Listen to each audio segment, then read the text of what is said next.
Alright, well, I'm Daniel. You guys should know that by now. We have 3 cosplayers right here, Minecraft, for anyone that doesn't know what it is. Is this your first time at Expo? No, this is like our 9th. 9th, damn. Put me to shame, huh? What gave you guys the idea for this costume? Minecraft? Minecraft? Yeah, we didn't know what else to do. We didn't know what else. Have you guys tried out the mod? No. The Pokemon mod. Oh, there's one? Yeah, it's Pokeball. No? Try it out.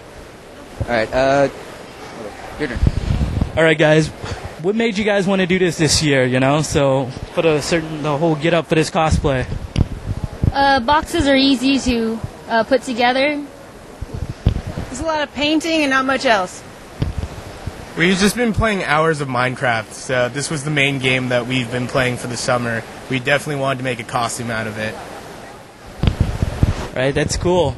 Well, I really appreciate it for you guys to let us interview you. And we got some swag to give you guys, some free stickers from our website. Appreciate if you guys visit us. And thank you guys very much. Really appreciate it. Cool.